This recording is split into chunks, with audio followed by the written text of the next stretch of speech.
We are live. What's up, everybody? Welcome to another episode of Police Off the Cuff After Hours. My name is Mark DeMeo. I'm here with my co-host, my partner in all things law enforcement, the very handsome Bill Cannon. What's up, Bill? It's great to do a Police Off the Cuff one. I've been doing the real crime episodes, and it's fun, but this is a little bit looser of a format. We got some people from down south, and they don't have that southern twang. I'm sorry to say.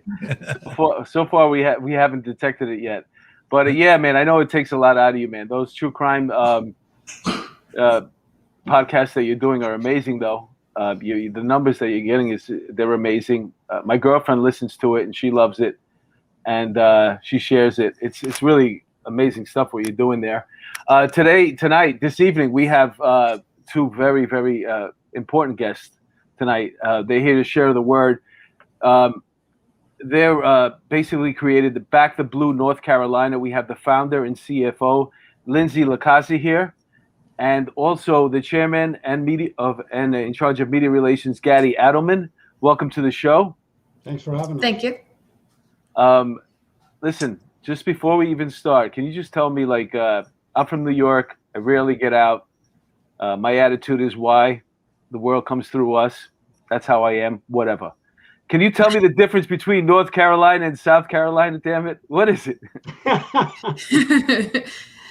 I guess just a borderline. I'm not from North Carolina. I'm from Maryland, so I can't really answer that. No, it's real simple.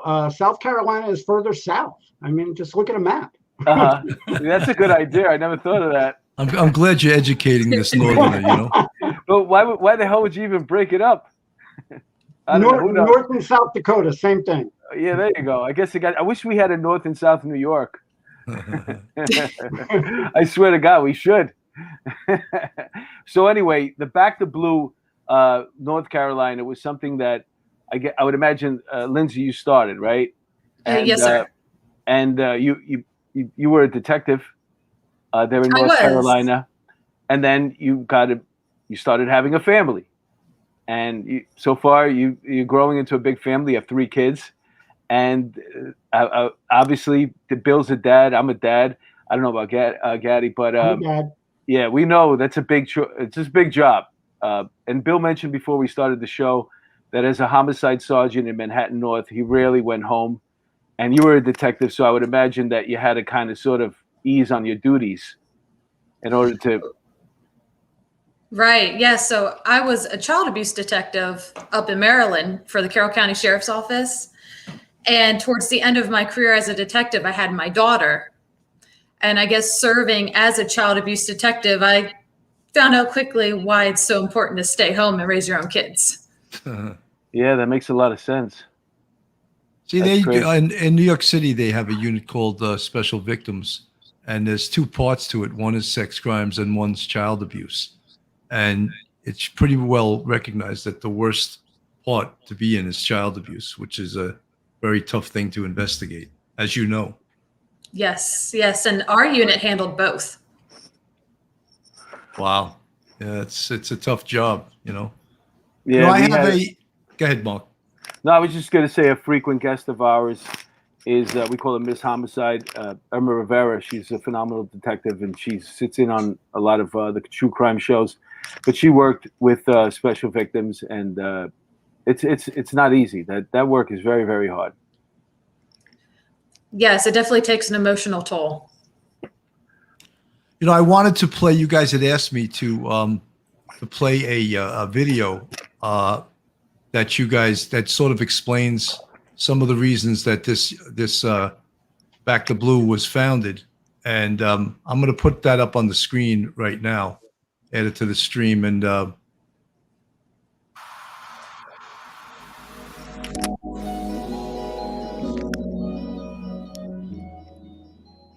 Ryan comes up underneath the driver's mirror, somewhere right around that part of the vehicle, and the fellow drops his right hand, and pulls a gun and shoots through the door panel into Ryan. We get that terrible pounding on the door at 5:18 in the morning, and the one you're always afraid of. Sheriff's deputies came and told us that Ryan had been shot. He had been shot through the lower part of his brain, so that there wasn't anything that they could do to try to save his life. He had signed up, of all things, to help other people, even in his death, by being an organ donor. And somewhere up in the north central part of America, Ryan's heart is beating. That was his goal in life once he got into high school, was to become a deputy sheriff. He wanted to protect the community, and he would do everything in his power to do that. He has a daughter and a son. The daughter is now 9, the son is 6. So when we heard about it, and that Back the Blue NC was going to donate money to Ryan's children, we were very gratified that such an organization existed to help the deputies and their families in their time of utter need. 1033. 1033 is the radio code for Officer Needs Assistance. Back the Blue NC is there to assist the children and families of North Carolina's law enforcement officers killed in the line of duty.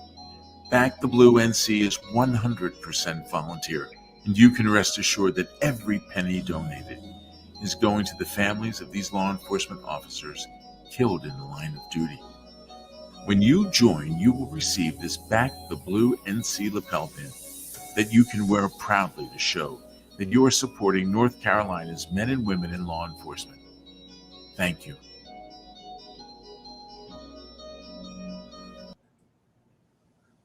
Oh, cut off Lindsay. Oh, That was very moving. You guys are doing wonderful work there. I'm sorry that I jumped the gun. I didn't realize there was more to that video, Lindsay. I'm sorry I cut you out there. You had your starring moment, and here you could do okay. it. You could do it live though if you want. Do you remember the line, Lindsay? I do not. You said, I'm Lindsay LiCausi, founder and CEO of Back the Blue NC, and I'm asking you to join the 1033 assistance program. Thank you. And then you gave us a big smile. That's right. That's That great. sounds about right. Like That's I could pretty put it back up there. No, it's okay. All right. Yeah, go ahead. There you go. I'll put it back up there. I'll play it. Show my. BackTheBlueNC.org. Well, that's the end of it. Well, that's where I stopped it. Yeah, it kind of jumped a few seconds there. I got to tell you, Addy, you did a good job there. You probably did it better than Lindsay did it. I'm just kidding. It took a few takes. I'm kidding. Gaddy, what was your situation on the job? Are you still on the job? So my background's a little bit different. I actually grew up overseas. I grew up in Israel, and I served in what back then was called a Anti-Terrorism Unit. Today they call it counter-terrorism. And then when I came to the United States, I joined the Navy. And when I got out of the Navy, I actually started teaching counterterrorism to what started as local, then federal law enforcement, and went even to the JTTF and the military. So I came in it through a backdoor of being more of an instructor than being out on the street. All right, no, that's pretty cool. You know what? Because I'm looking at the name Gadi Adelman, I'm like, how did you end up? Because you should be in New York, just so you know. That's right. How did you end up in North Carolina? How many? I figured there were already enough Jews in New York. You've got more there than you have in Israel. And let me tell you, man. Right where right around the corner is Tal's Bagels. Oh, You never had a bagel like Tal's Bagels. Well, Esther Bagels is also good too, but Tal's is like, wow. Yeah, so that's pretty cool, man.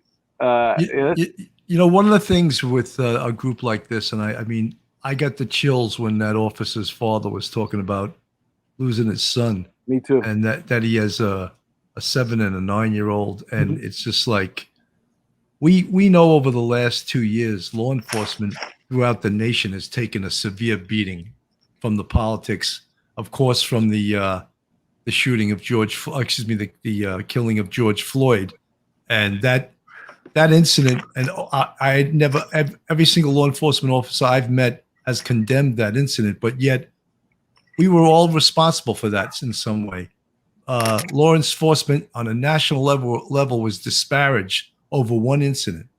I'd like to see any other profession disparaged the way we were over a single incident, and That's why we need groups like yours, Black to Blue, North Carolina, because we need the support that supports cops. That's actually exactly why we started too. Mm-hmm. Explain that, Lindsay, how it originally began and why you even contacted me and what it was. Right. So with all the, the disparagement of law enforcement, dealing with, like you said, the media, the politics, the complete just blowing up of this one incident, and pretty much demonifying all police officers as a whole, I thought it was just absolutely ridiculous. And it made me very upset to see my brothers and sisters so disparaged over this, that I thought, how can I give back to the law enforcement community, raise their spirits, just kind of help with their morale, even though I'm not currently serving. So it just started as a Facebook support group. I wanted citizens and law enforcement officers from North Carolina to kind of band together and support each other, maybe plan, rallies where we could go out and we could peacefully show our support, where, as you saw, the other side was, I want to say rioting. They were rioting instead of protesting. And I didn't want everybody to think that what the media portrayed was true, that they were the majority. I knew that the majority were supporters of law enforcement. So that's pretty much just how it got started. And then once the group exploded, it evolved into, let's throw or host our first peaceful event in our state's capital in Raleigh, North Carolina. And it brought out almost 1,500 people that day to come just to show their support in our law enforcement and to show the media that we're here too and we're the majority. 100%, you would think of, especially what was occurring during those riots, as you say. One side called them peaceful protests and the other side called them riots. And I think correctly, they were called riots because peaceful protests don't do billions of dollars worth of damage, and that's right. what these peaceful protests they did. I'm going to share your first event on the screen. This was one of the first events you had. Hi, this is Cindy Morelli-Watko, and I am at the Back the Blue rally in downtown Raleigh. It's been a while since I've been doing any of these videos because in the beginning we were hopeful that we wouldn't have to do them for very long, that not King Cooper would open up the state of North Carolina, but apparently he's not going to do that. He wants to keep us locked down until probably after the election. As you know, it has nothing to do with the virus. He just wants to be able to make sure that Donald Trump is not reelected. Well, that's not why we're here. We're all here because we support our police. We understand the importance of law and order. Donald Trump is the law and order candidate, and we're going to find out why some of these people are here today, why they came out to back our blue. So have you ever been to a rally like this before? No, it's my first time. First time to the rally. And what brought you out? I believe we got to support the police. I watch all the social media. I read the newspapers. I know a lot about what's going on the West Coast and the East Coast. They're not representative of us. This is America right here. I personally am a 21-year veteran of the Army, United States Army Special Forces, and I feel an allegiance to my brothers in the law enforcement community. We all took the same oath. The oath in 1970. I'm 68 years old.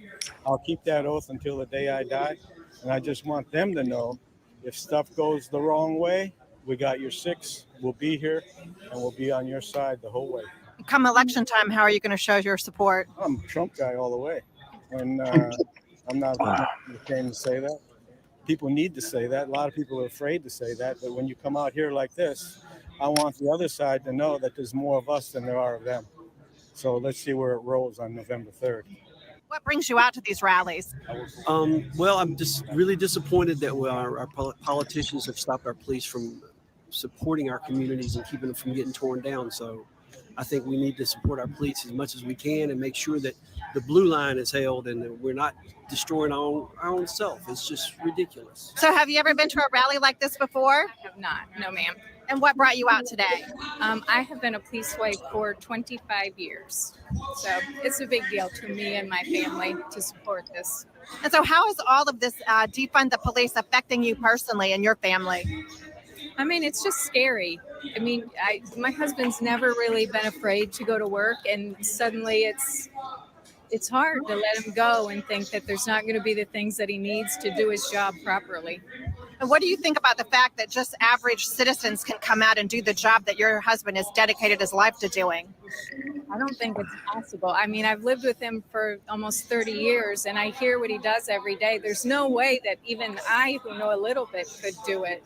There's just no way. I can't see that it would be possible. And would that increase your confidence in living in the United States, knowing average citizens are doing the job your husband's doing, or decrease it? Absolutely decrease it. And how safe would your children be? Not at all. I used to feel safe for them, but I don't now. It's scary. Hey, you know, the funny thing is, Facebook has banned several groups, law enforcement groups, from promoting their events because they deem it a sensitive subject. So that's what they're doing. So, for example, I know you guys have a bike event coming up, motorcycle event coming up in August. Right. We'll give you a chance to promote that. But it's funny because that promotion may get blocked because of the fact that they just deem it a sensitive subject. Right, and it's. Go ahead. Sorry, I was going to say it's surprising that none of our events or our group or our page itself have been shut down, and we have feared that for the past year because of the censorship. Mm-hmm. You know, it's really a sad thing because, and that was our first event. You know, we started on July 6th of last year, so we've just celebrated our first anniversary. And what started as a Facebook page, a support group on Facebook, has grown into this organization that we are today.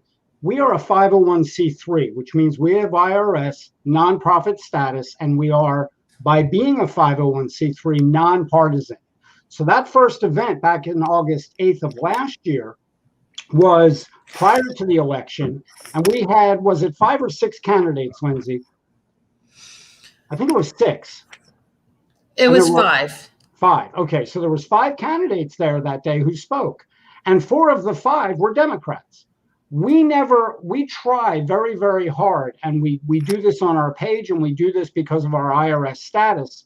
We try and remain, and I say try, we try and remain nonpartisan, because it doesn't matter whether you're Democrat or conservative or liberal or Republican or libertarian. I don't care what you are. Everybody relies on the police the same way. And whenever somebody's in trouble, regardless of which aisle they're from, whichever side of the aisle they're from, they're going to dial 911. And they don't care whether that officer that shows up is a Republican or a Democrat. And what gets me is how Facebook and these other social media outlets have deemed us, because we support the police, as being, oh, you're right-wing terrorists. It's like, hey, you know, Joe Reek brings up an interesting thing. He says a lot of law enforcement officers are transitioning to the Lodge app, LODGE app. You can see it in the comments, because Facebook is causing a lot of problems and threats. It's really sad, because we try very, very hard, and Lindsay and I spend a good part of our day, every day, 7 days a week, monitoring, and we have like 8 to 12 different moderators on our Facebook page. But we have to go in there and delete things constantly because it gets so political. And I can understand, don't necessarily agree with it, but I can understand how it's become a political situation because of the defund and abolish the police movement coming from one particular side, and the other side being more supportive of the police. But that doesn't mean that those of us that support the police are all conservative. Many members of our group, and we have over 53,000 Facebook page members, and that's a private group, by the way. You can't just join. You have to ask to join. A lot of people we don't let in. But many of our members are Democrats. Many of our members are law enforcement officers who are Democrats. So, you know, I don't care which way you vote as long as you're going to support the police. That's all I care about. And the way this is going, the way it's becoming such a political hot potato is really ridiculous. Well, the whole defund movement is really just, when you think of it, it's asinine. Yes. Because what they think was that certain jobs that the police respond to, they could use civilians to do. For example, in New York, we call them EDPs, emotionally disturbed person jobs.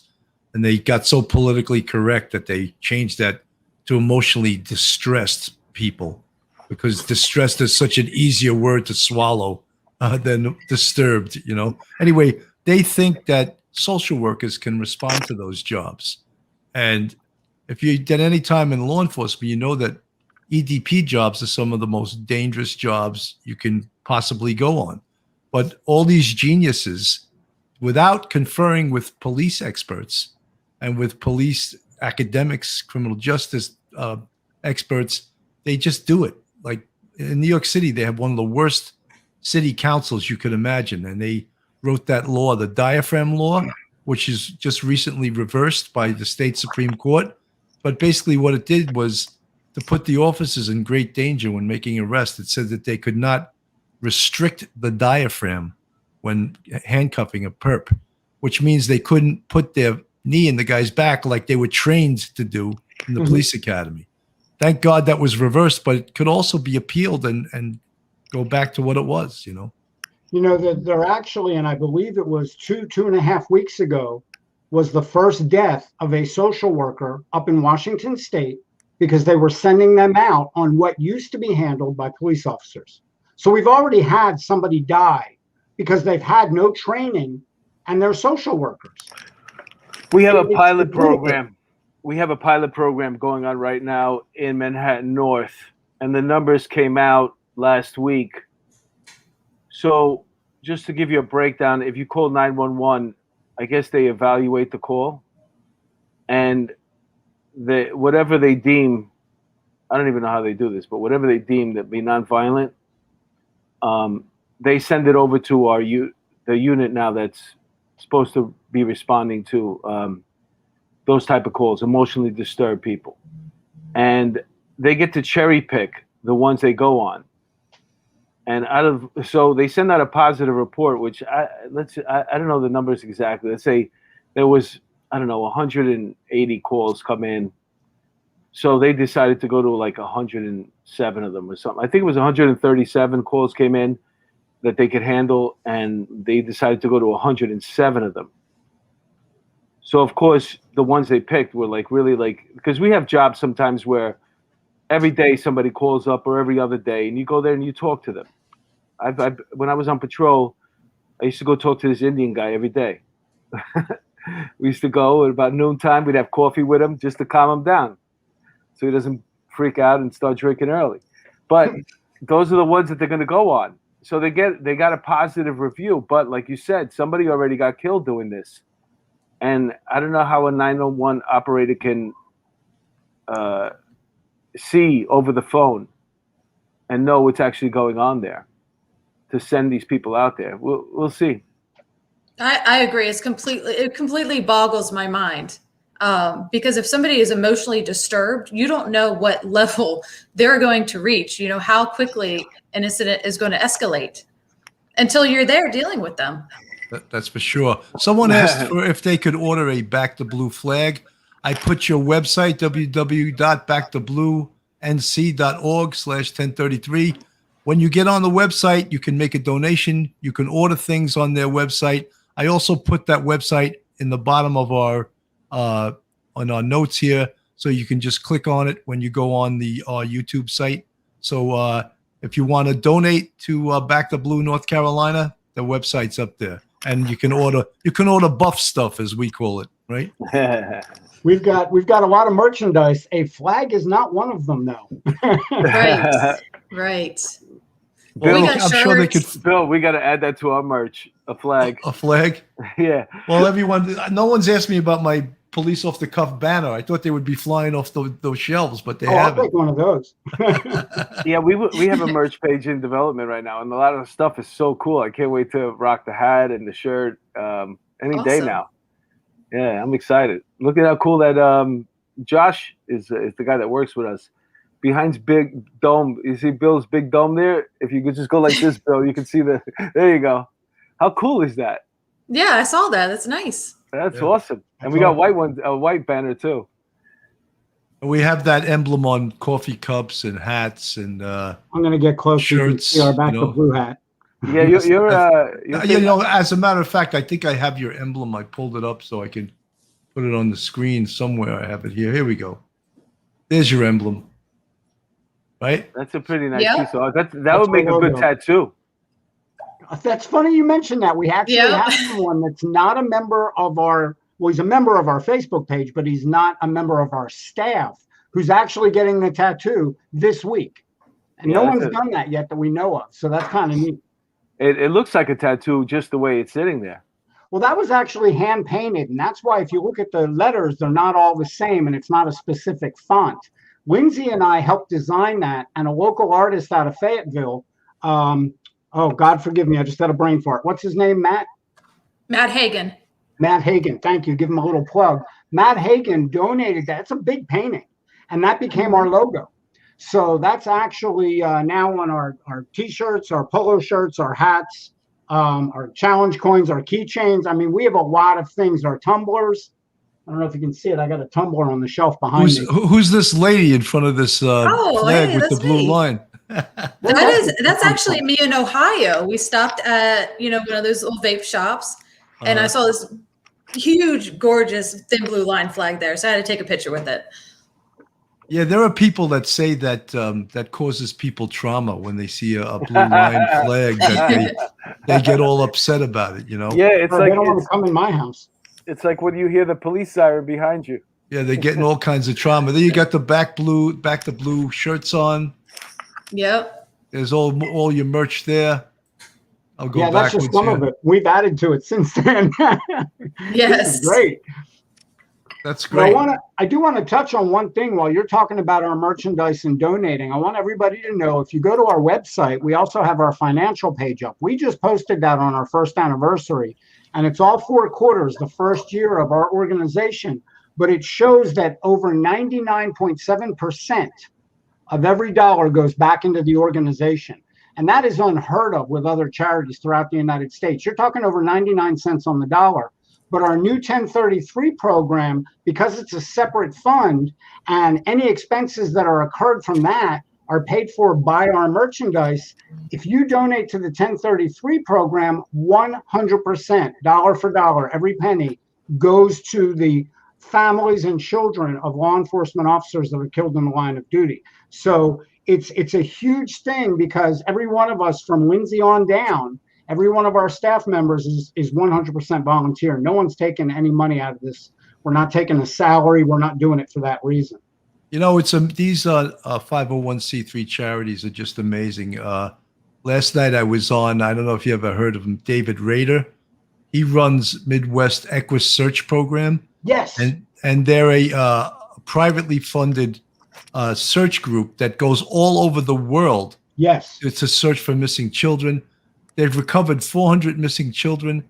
They've recovered the dead bodies of 244 people, and they're simply amazing. This guy, David Rader, I can't say enough about him.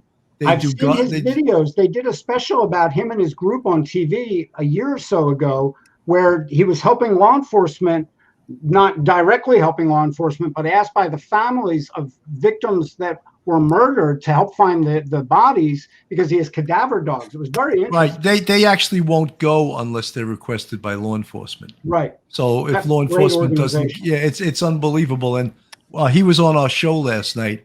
We're doing a real crime episode of that 5-year-old missing girl, Summer Wells, from Tennessee.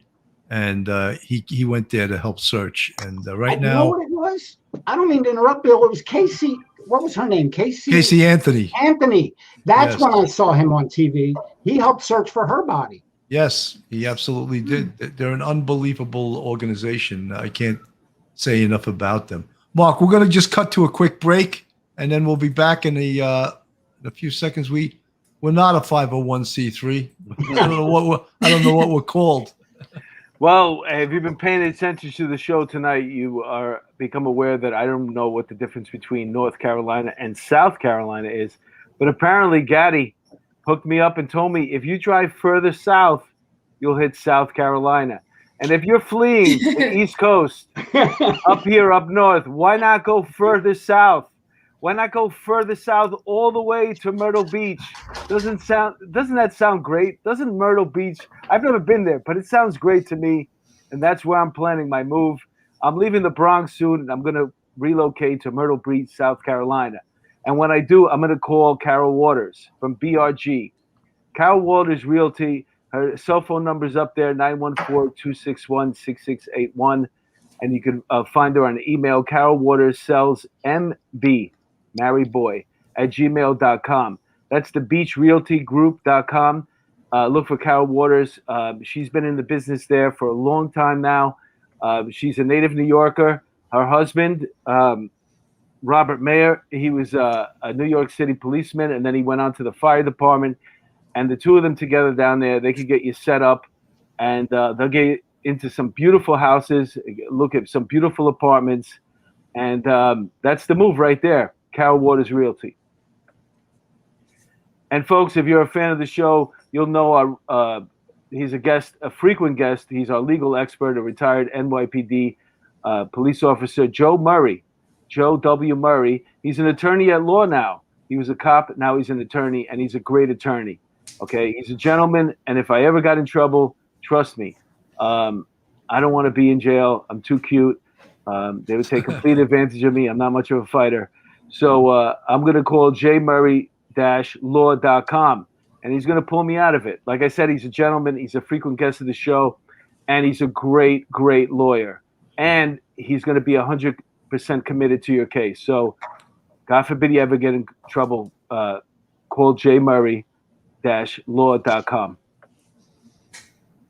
Folks, Michael O'Keefe was a first-grade detective on the NYPD, but he happens to be the author of 3 novels, Shot to Pieces, A Reckoning in Brooklyn, and Burnt to a Crisp. You can order his books on Amazon.com or on his website, michaelo'keefeauthor.com. Michael O'Keefe was the cop who in 1992 got in a life-and-death fight with a drug dealer named Kiko Garcia. And luckily, Michael O'Keefe came away from that encounter alive, and Kiko Garcia wound up dead in this. They had a gunfight at point blank range. The book Shot to Pieces is somewhat autobiographical about that incident, and all of his books are amazing. I read all 3 of them. So you can order them on Amazon.com or his website, michaelo'keefeauthor.com. Police Coffee is an officer-owned business dedicated to crafting the finest coffees and blends. They like to provide you with the freshest coffee available. Each batch is roasted fresh by people who know what it means to stay vigilant. And our specialty coffees do not waste one drop when flavor is concerned. Our coffee is some of the best you'll find, but it also helps serve an important cause, giving back to our community. 50% of our profits go towards helping family members of police officers who fell in the line of duty. To order coffee and related products, you go to policecoffee.com. Go to the website. There are over 7 types of coffee to choose from. 50% of the profits go to officers' families in need. For a 10% discount, use code OTC10. That's off the cuff 10, and you'll get a 10% discount. Wow. We're back. I'm gonna have to order some of that coffee. I like the I'm getting great feedback from that coffee. People are saying, "Hey, I ordered some of that coffee. It's fantastic." They're out of Utah. I don't know if the gentleman that started that company, the coffee company, watches this, but I got to tell you, the reason Lindsay and I, because we had talked about this at length and even looked into doing it, the reason Lindsay and I decided that we were not going to do Back to Blue NC Coffee was because he's already out there. Yeah, and he's doing the right thing. You know, yes. Stefan Bennett is his name.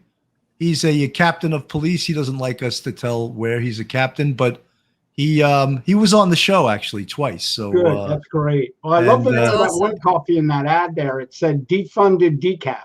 Yeah, that's right. That's right. But you know, I didn't let him escape without buying a commercial from us. That's awesome. Yeah. Well, I'm gonna have to order some tonight. Me too. I love coffee, man. That's Well, you can't be a detective without coffee, right? Oh, forget about it. Forget well, about maybe it. we should start a donut company then. You know something? You know what's funny? Nobody even has there been somebody to do that? You know, there's a guy on YouTube, and he's called the Donut Cop. He's got like 6 million followers. I mean, his channel, he's got to be making crazy money. But like 6 million. He's great too. He's excellent. He's really good. He doesn't make donuts. No, I don't think so. But he just calls himself the Donut Cop. I mean, why wouldn't somebody a cop make donuts and call it Cop Donuts? The donut guy should be selling donuts. You ever see that cartoon where they have a big box of Dunkin' Donuts with a piece of wood holding it up, and there's a donut underneath it? It's like a trap for like a mouse. I thought that was so funny. It was in the back of a precinct. You know? I would say cops don't eat donuts. You know, which brings up. I remember. What's his name? He told us a story about the dick. What are the dick beaters? Oh, Porteous. Sticking it. So there's somebody comes over. They bring when you catch a homicide in the city, you're going to be up all night. And somebody comes in. They bring 2 boxes of donuts for the detectives that are going to be working all night trying to get it, solve this homicide. And all of a sudden, what was it? A chief or a captain shows up? It was the chief of detectives with his driver shows up. And the driver goes, just so you know, like if you're a driver of like a big boss, you're basically just driving him all day. Everybody is doing detective work and you're just driving the chief. But he goes right for the donuts as soon as he comes in the squad. He's got his hands deep in that donut box, But then one detective goes, look, he's got his dick beaters right in the donuts. But it's like police talk, dick beater. Think about what that is. His hands right in the donuts right away. This guy. Well, somebody's got to come up with a donut with the white frosting with a thin blue frosting line across it and make it for cops. Oh my God, that's a ground ball right there. I'm telling you, giving away all our money secrets. I know. I can't believe nobody's come up with that. There should be. Right, let's do it. That would be the best donuts.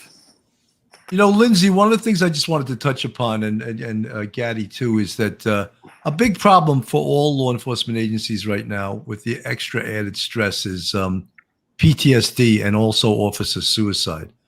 And we've done a bunch of shows on police suicide, and we're very passionate about it, even though we're not experts about it. But we bring on experts like Dr. Stephen Washgill, who is one of the top suicide prevention doctors around the New York City area, and he's a gem of a guy. And have you done anything with anti-suicide programs with Back to Blue, North Carolina?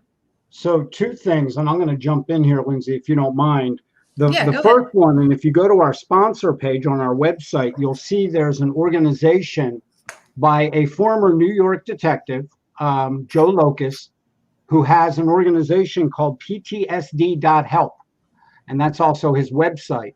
He went from New York to Charlotte. He's a detective there, and he retired with PTSD and started this organization. And his organization is a little different because it's not just for law enforcement. He covers dispatchers, EMS, firefighters, the whole gamut, any first responder. The other thing that we did, if you go to our website, you can click on the Crisis Task Force, where we actually have someone that you can contact, or a family member, if you don't want to place that phone call, can contact. And we actually have a fantastic chaplain. She's a chaplain with several different police departments here in North Carolina, but is also associated as the chaplain with the U.S. Marshal Service and the U.S. Treasury Department, Secret Service. So she heads up our crisis task force, and we have had officers and different family members already utilize that, where they can contact anonymously. She will talk to them, point them in the right direction if she can't help them herself. So yes, I'm very big on that myself. It's going to be upside down, but if you see my tattoo here, whoops, I got your 6 with the semicolon in the front for suicide awareness. So I suffer from PTSD from my military experiences. I don't know if Lindsay wants to say anything about that with her own personal experiences being a child abuse detective, but you guys know, I don't have to tell you, especially now with the culture that we have that's so anti-police, we are seeing the numbers in the amount of officers committing suicide has skyrocketed. And it's really sad because aside from the fact that they have to worry on the job about being ambushed and being treated the way they're being treated, now we have to worry about them when they're off the clock and what they're going to do on their own time because of PTSD. So it is something that we have on our website, and we urge anyone, and they don't have to be in North Carolina. If you need help, please contact our crisis task force and let them get involved. That's great. I think we need more of that, and I think the NYPD has started to change with their the way they respond to people with emotional problems. Hey, Bill knows this story, but I get a little PTSD every once in a while. I remember one time when I was on patrol, we went to a restaurant. We sat down, we ate, and then I was with my partner. He told me the place was good.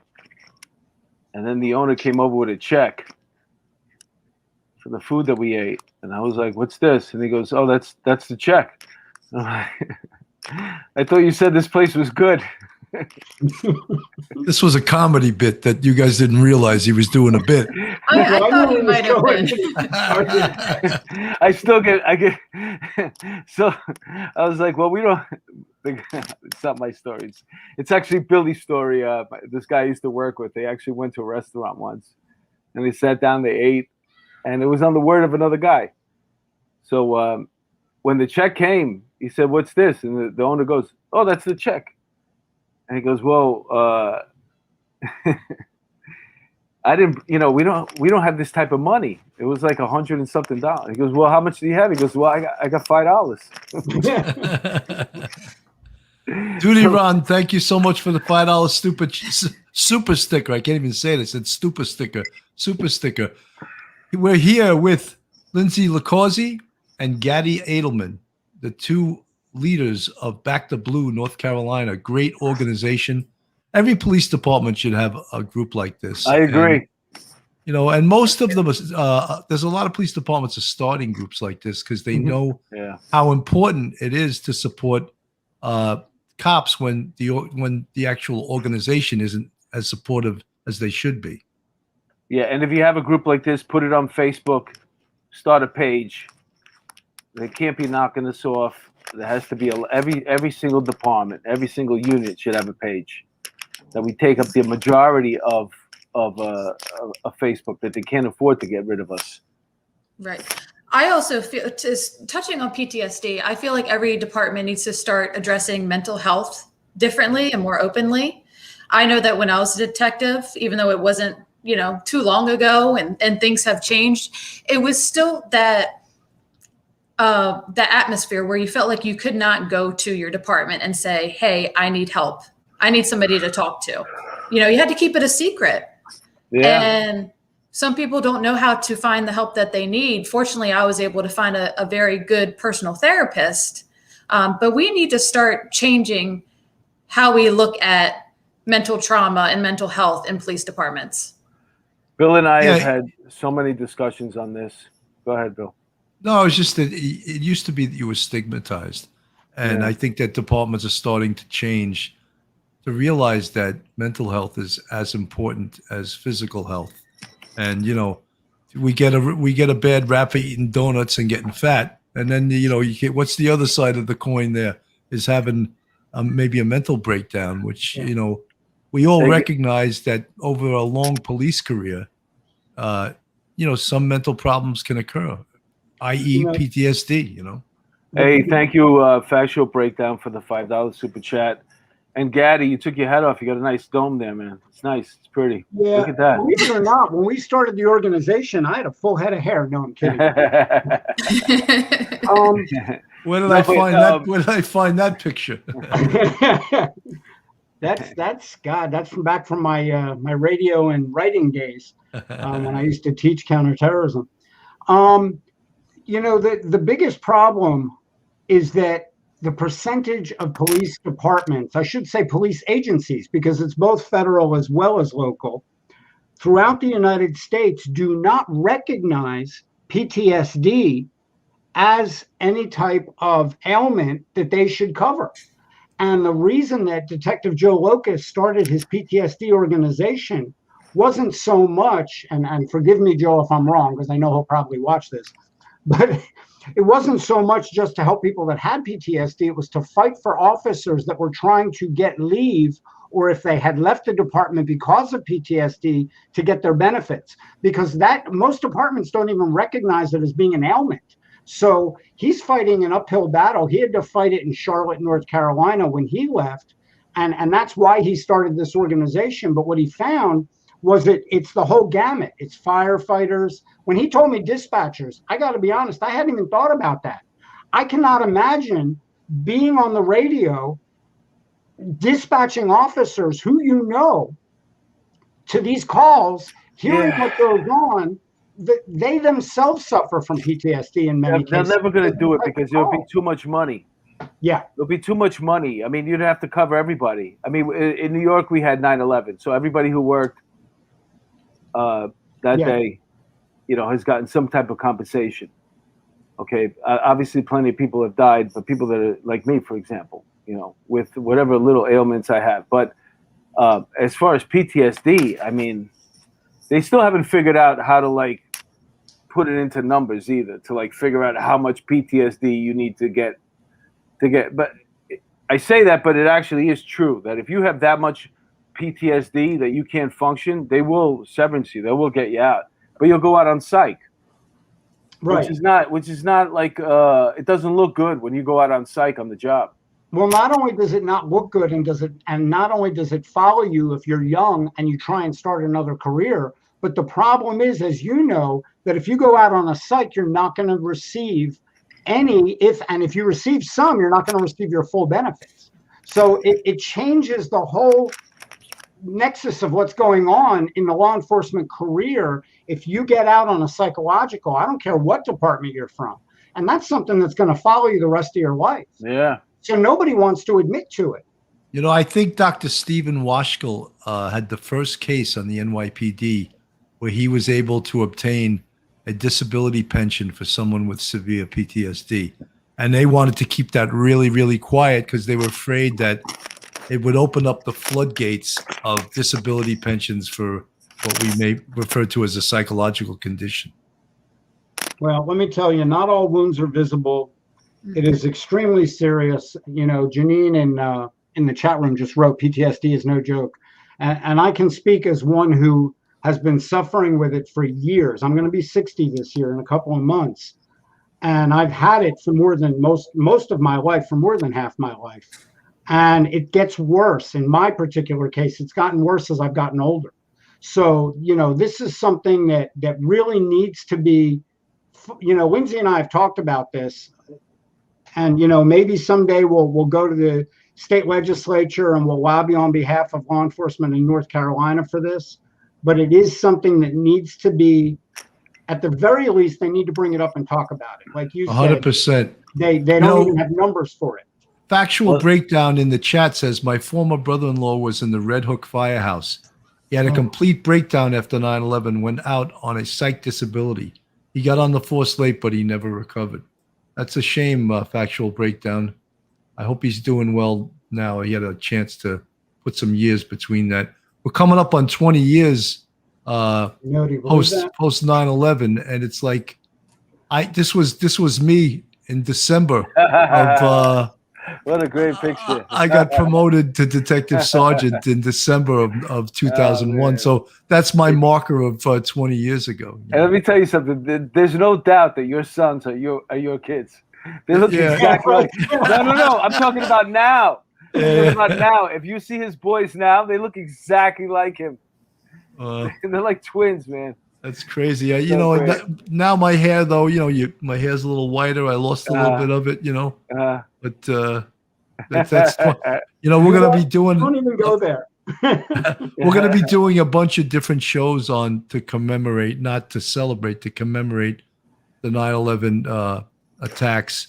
And on the 17th of August, I'm actually going to be on the show with 3 of the detectives that I was with that day, and just to talk about what happened that day and how they're doing now and how, their lives went on after that. I think it's important to talk about that, because, you see survivors and people 20 years later, how are you now? In fact, only one of us is still on the job, Zeddy Jennings.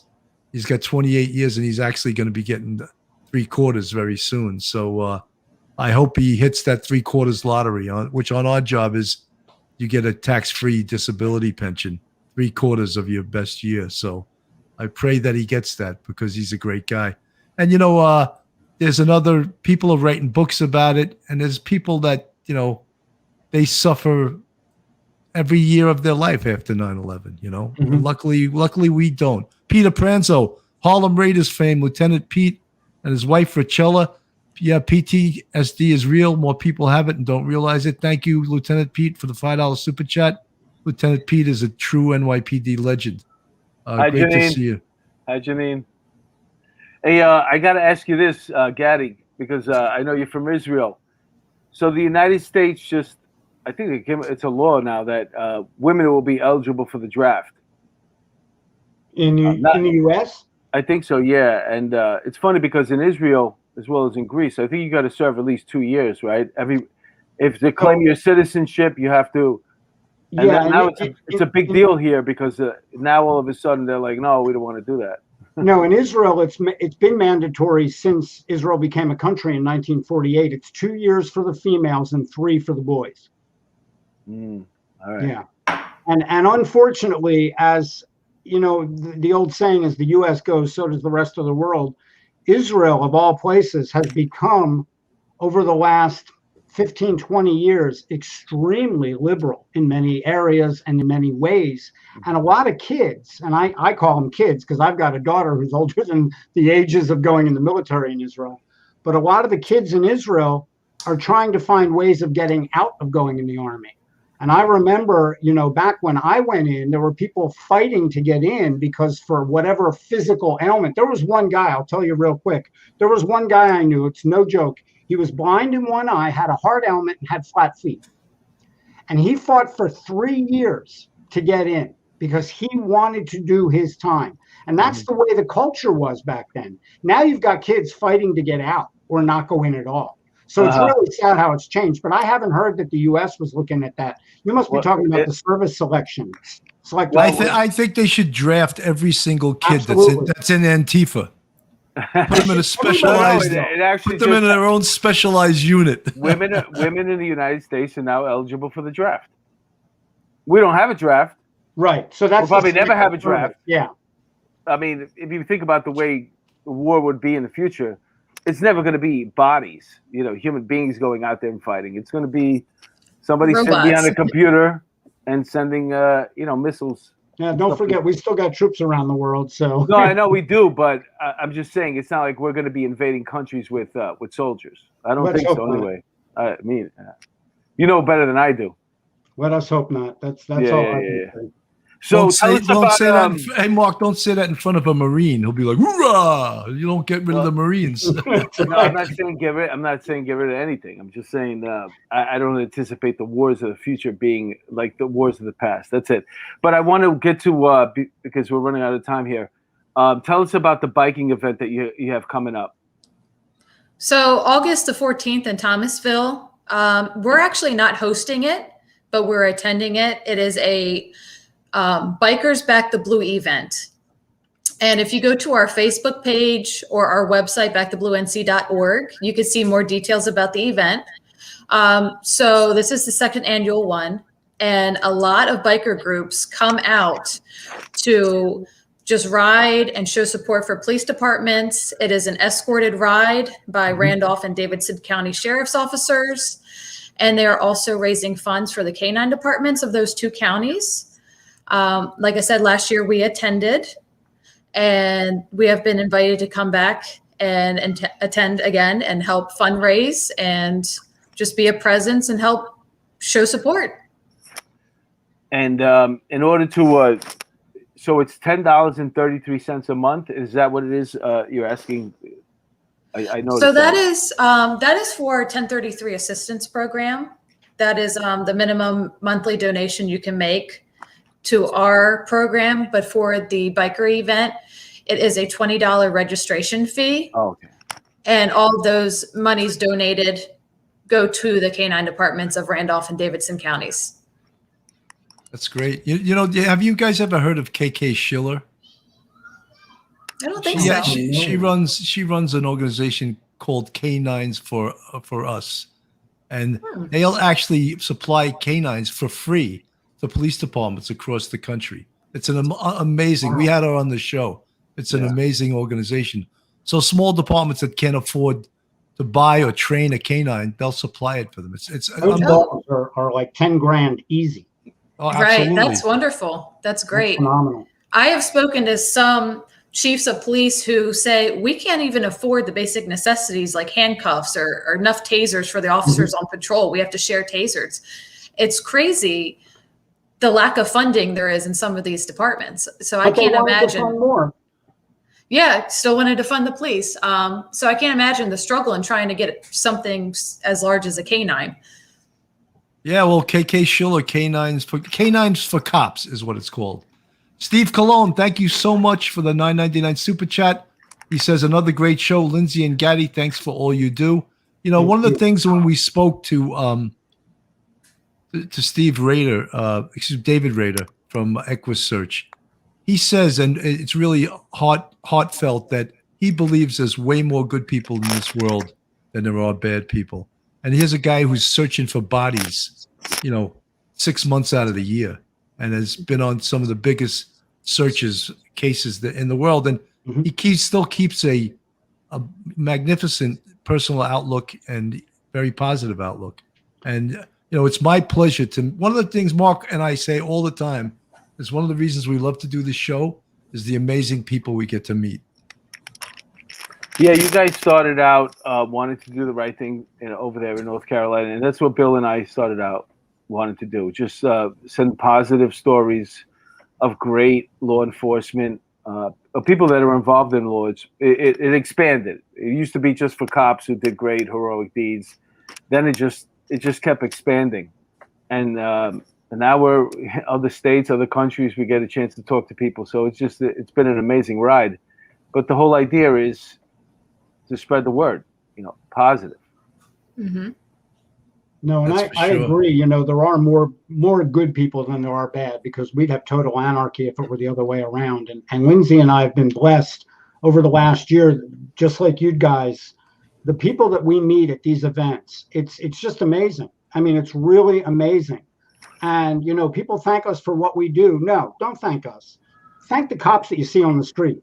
If they're in line in front of you at a Starbucks, buy their coffee for them. First of all, don't go into a Starbucks. Well, get your coffee somewhere else. I was in a coffee shop. The one time I have a slip up. That's right. Dunkin' Donuts. But what happened? Right. Buy them a cup of coffee. Just say thank you for your service. And I'm a real proponent of doing that with the military. But there's no reason you can't say that to first responder. So that would mean, especially in today's society, you walk up to a cop and say thank you and see the response you'll get, because they don't hear that enough. Nah, he'll light up, and so will people in the military. Buy their meal. Get him a scoop. Get him a scoop of Ben and Jerry's ice cream. Damn it! There's another thing I don't want you buying. Don't buy Ben and Jerry's, Starbucks, Ben and Jerry's. I've been boycotting them for years. Nike. Thank you. Yeah, Ben and Jerry's. Yeah, no Ben and Jerry's. I wouldn't eat that ice cream. It was the last ice cream on this earth. They're part of. I got triggered. Did you see that? That's my PTSD. I got triggered. What I learned in the academy. They hooked my child. He hooked my child right there. I don't think I've ever had Ben and Jerry's ice cream. As soon as I got on the job, it's not that good. It's not that good. As I got on the job, somebody told me don't eat that, and I've never had it. I didn't have. I told my kids when they were younger, don't ever bring that ice cream in this house. Don't ever. I will throw it right out into the garbage. Well, now they won't touch it. They hit it. They had a big problem right now because they decided, I don't know what they did, but they messed up with Israel. Yes, that's what I was saying. They're so everyone boycott Ben and Jerry's. They also backed the guy who killed William Faulkner, Abu Jamal. So And that's all I had to hear. They are done. Yeah. They're so far left. They're like, forget it. But they're part of the BDS. They're in Hawaii. They're so far left. They're part of the boycott, divest sanctions of Israel. So, if I recall, I think they backed up heavily on that. Like they had to release a statement. It's too late now. Yeah, it's too late. You can't piss off a Jew and then say I'm sorry. No. So, folks, if you're not subscribed to Police Off the Cuff, please go on YouTube, hit the subscribe button, give us a thumbs up, and ring that bell. We also have a Patreon. You can join our Patreon. We give extra content to our Patreon members. There's our Patreon address right there on the screen. We're on Instagram. That's who I am. Where's Mark? Here's who Mark is. Retired NYPD detective. I'm going to be adding to the Patreon tomorrow with a new a crime time with Mark DeMeo.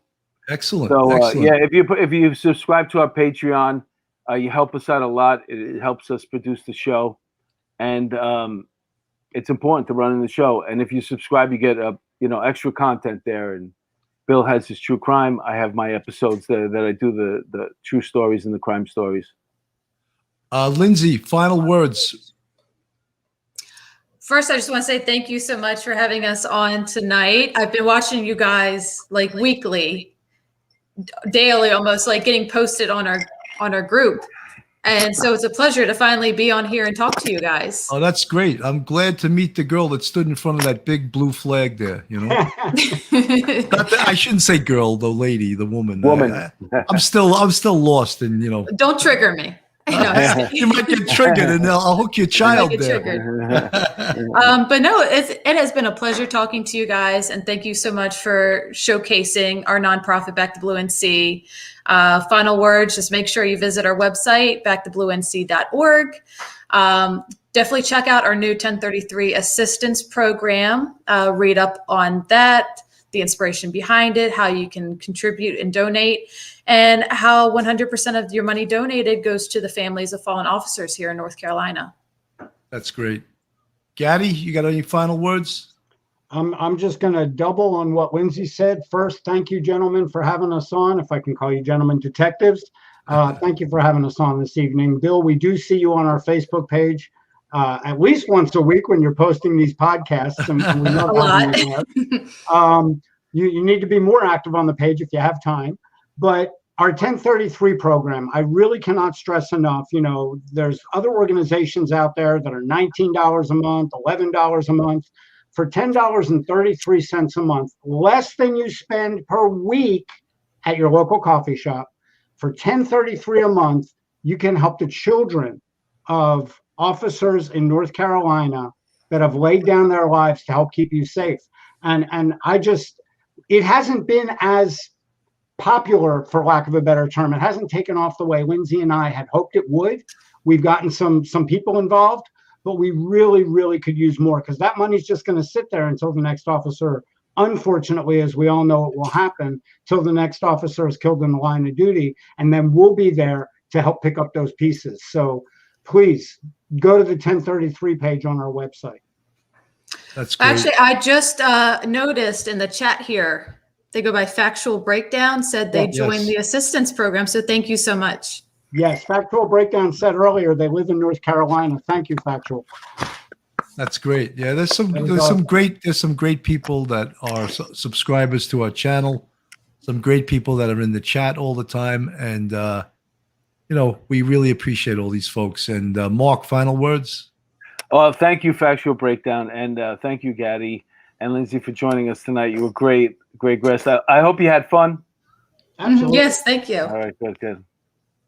So guys, it's like an hour and 3 minutes. This is usually when we sign off.